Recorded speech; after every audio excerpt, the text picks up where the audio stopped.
मंदिर का जो श्रेय देना चाहिए वो स्वर्गवासी राजीव गांधी जी को ही देना चाहिए। आप मुझे एक बात बताइए, ताला ना खुलता, केस ना डलता तो मंदिर बन जाता?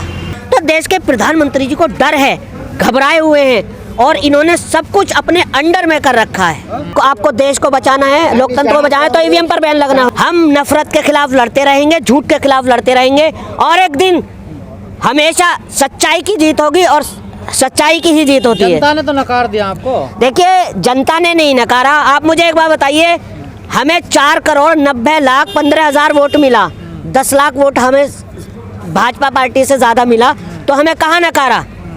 तो खुश है कांग्रेस? पूरा प्यार मिला मैं जनता का। आप बिल्कुल, क्यों बिल्कुल खुश हैं। अगर हमें हराया तो ईवीएम ने हराया है ना, हम जनता से हारे ना, मैं देश के प्रधानमंत्री ने हराया। जब तक देश के प्रधानमंत्री जी पर ईवीएम है, मैं कहता हूँ पूरा देश भी एक हो जाएगा ना, तब भी किसी की सरकार नहीं बन सकती। सबूत तो नहीं है आप पे ईवीएम के गड़बड़ी के? सबूत कहाँ से होगा? सारे भरे, मतलब आरएसएस, बजरंग दल के हाई कोर्ट, चुनाव आयोग, सुप्रीम कोर्ट में सब इनको बिठा रखा है, कोई सुनवाई नहीं हो रही। और अब युवा जब तक सड़क पर नहीं उतरेगा कोई समाधान नहीं निकलेगा। पर राहुल प्रियंका को तो गड़बड़ नजर नहीं आती ईवीएम में? देखिए, राहुल जी और प्रियंका गांधी जी से मेरी बात हुई थी, उनका कहना है कि बहुत जल्द हम पूरे देश में ईवीएम के खिलाफ धरना प्रदर्शन करेंगे, आंदोलन होंगे और बहुत प्यार से धरना प्रदर्शन होंगे, कोई उपद्रव नहीं किया जाएगा। लेकिन कर्नाटक में जब चुनाव हुए कांग्रेस जीती तो कांग्रेस ने कहा कि हम बजरंग दल को बैन करेंगे। अब उन्होंने कहा कि बजरंग दल में भी अच्छे लोग होते हैं। देखिए, आप मुझे बताइए, चुनाव हुए कर्नाटक में, ठीक है, वहाँ जो है ये वहाँ सेटिंग नहीं कर पाए, गड़बड़ी नहीं कर पाए। कांग्रेस ने कहा बजरंग दल को बैन करेंगे, इस पर चुनाव लड़ा गया कर्नाटक में। क्यों नहीं बैन किया अभी तक कांग्रेस ने? देखिए, किसने बोला आपसे कि उन्होंने ये कहा और बैन नहीं किया? जो उन्होंने बोला है वो जरूर होगा। और मैं ये कह रहा हूँ, एक बजरंग दल हो या आरएसएस हो या कोई भी संस्था हो जो देश में नफरत फैलाने का काम करेगी, उसको बैन करना चाहिए। एक बजरंग दल या आरएसएस को ही नहीं कह रहा मैं, कोई भी हो, किसी भी समुदाय से हो, जो देश तोड़ने का, देश की संस्कृति तोड़ने का और देश का भाईचारा तोड़ने की बात करेगा, उसको बैन कर दिया जाए, चाहे वो कांग्रेस पार्टी हो या कोई भी पार्टी हो। कांग्रेस आपको नहीं लग रहा कि हिंदुओं के रास्ते चलने लगी है? सॉफ्ट हिंदू चाहती है, वो भी धीरे धीरे हिंदुओं की बात कर रही है। क्या बात है, अगर चलना चाहिए, क्या हिंदू इस देश के नहीं है? हिंदू, मुस्लिम, सिख, ईसाई सब है मिलकर भाई सब भारतीय हैं। और कांग्रेस तो कहती है हम सेकुलर हैं। अरे भैया, सेकुलर, आपको मैं बताऊं सेकुलर किसको कहते हैं? सेकुलर का मतलब है कि मानवता, इंसानियत, वो हमेशा सबको साथ में लेकर चलने वाली है।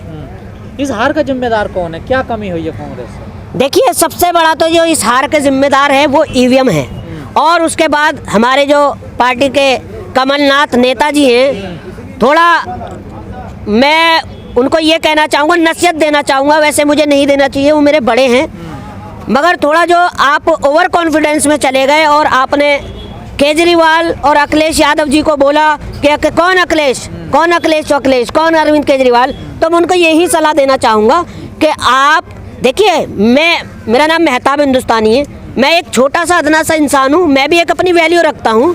तो अखिलेश यादव तो बहुत बड़े नेता हैं, तो कहीं ना कहीं इससे भी नुकसान हुआ है। घमंड था कांग्रेसी नेताओं को। मैं क्या कह रहा हूँ, अब वो बात नहीं रही। हमें सबको लेकर चलना होगा, हमें सबको एकजुट लेकर चलना होगा, पूरे इंडिया गठबंधन को। और हम क्यों हारे इसका भी रीज़न बताता हूँ। वहाँ इन्होंने उल्टा सीधा बयान दिया, बागेश्वर धाम जो हैं उनको आपने साथ लेकर घूम रहे हैं, पूरी कांग्रेस पार्टी विरोध कर रही है और आप उनको लेकर घूम रहे हो। जो हमने मीडिया वालों को बैन कर रखा था, आप उनको इंटरव्यू दे रहे हो, तो कहीं ना कहीं बहुत बड़ी कमियां रही हैं उनकी। और फिर अखिलेश यादव जी का कहना कि यादव वोट बिखर गया मध्य प्रदेश में भी और वहाँ फर्क पड़ा फिर राजस्थान में भी, तो कहीं ना कहीं चूक हुई है और उनके बड़े बोलों से हमें बहुत बड़ा झटका लगा है 3 राज्यों में। तो इससे सुधार होगा कांग्रेस? बिल्कुल सुधार होगा, बिल्कुल होगा। क्या सुधार करेगी? सीख मिलेगी और हमें इससे सीखना चाहिए कि हमारी क्या कमी है। साथ चलेगी अब इंडिया गठबंधन की मीटिंग बहुत जल्दी है और इंडिया गठबंधन एक तरह है और एक है, मजबूत है। और 2024 में हम जो हमसे गलतियां हुई हैं अभी पिछले चुनाव में, हम उनको बिल्कुल ख़त्म करने का ये काम तो कह रहे करेंगे। हैं, हमने मंदिर का ताला हमने खुलवाया, उस नाम पे वोट मांग रही कांग्रेस। तो देखिए इसमें कोई सच्चाई नहीं है। असली जो मंदिर का जो श्रेय देना चाहिए वो स्वर्गवासी राजीव गांधी जी को ही देना चाहिए। आप मुझे एक बात बताइए, ताला ना खुलता, केस ना डलता तो मंदिर बन जाता? तो फिर मुसलमान क्यों वोट दे कांग्रेस को? अरे भैया, मुझे ना ही ऐतराज़ मंदिर से है, ना ही मुझे मस्जिद से है, मुझे मतलब रोजगार से है, बेरोजगारी से है, देश की जो मेरी बेटी पीड़ित है उससे है। आज आप देख लीजिए कि क्या स्थिति है देश की बेटी की। एक जज जिलाधिकारी, आपने सुना होगा, पत्रकार हैं, कि उनको किस तरह से पीड़ित किया गया है बड़े जजों के जरिए। उन्होंने एक लेटर, उन्होंने एक पत्र लिखा।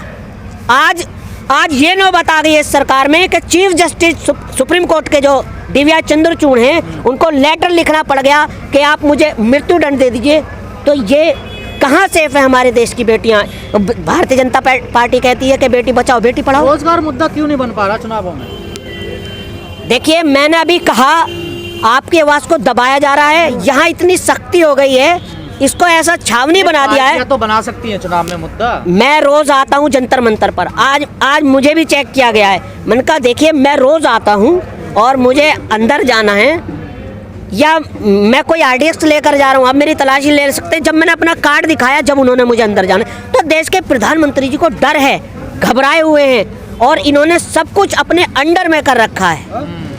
प्रशासन भी क्या करे, दबाव में है भाई, वो भी तानाशाही चल रही है। बिल्कुल तानाशाही चल रही है, बिल्कुल।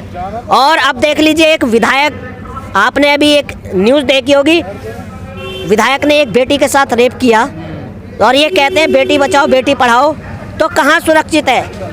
इस सरकार में किसान का उत्पीड़न हो रहा है, देश के फौजी का उत्पीड़न हो रहा है, चाहे वो रिटायर आर्मी वाला हो, पेंशन पे कोई बात नहीं करता। हमला कर रही हैं आप, कैसे बात कर रही हैं? अरे भैया, फिर आपकी जो सुरक्षा है, कैसी सुरक्षा है ये?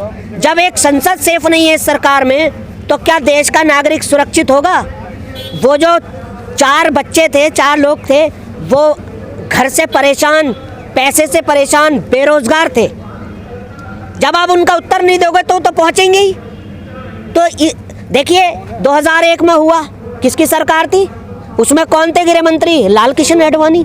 तो फिर गृह मंत्री क्या कर रहे हैं? अब देखे कितनी सुरक्षा लगाई है। क्यों हुई चूक आपसे? खुदा ना खास्ता, चलिए उनके पास एक धुएं वाले बम थे, उनके पास RDX होता तो क्या जान को खतरा नहीं था? चाहे वो भारतीय जनता पार्टी के सांसद थे या कोई भी किसी भी पार्टी के वहाँ सांसद, वहाँ सभी थे सांसद। तो इतनी बड़ी चूक कैसे? या तो सेटिंग से, और जो वहाँ के कर्नाटक के सांसद हैं, ID कार्ड भी वहाँ के निकले। अगर इसमें कोई कांग्रेस का सांसद होता ना, तो उस पर जिन्हें क्या क्या आतंकवादी की धाराएं और जिन्हें क्या क्या लगा देते। अरे नीलम की फोटो पाई गई है कांग्रेस के साथ, वायरल हो रही है वो। भाई साहब, आरिफ मोहम्मद खान मेरे मामा हैं, BJP के गवर्नर है, फोटो तो मैं भी खिंचवाता हूँ। तो क्या मैं वो BJP का हो गया? कांग्रेस ही हूँ। और 2024 में मुझे उम्मीद है, और देश के न्यायालय पे भी उम्मीद है, सुप्रीम कोर्ट जस्टिस जो हमारे चंद्रचूड़ हैं, वो EVM पर बैन लगा के जाएंगे। अगर आपको देश को बचाना है, लोकतंत्र को बचाना है, तो EVM पर बैन लगना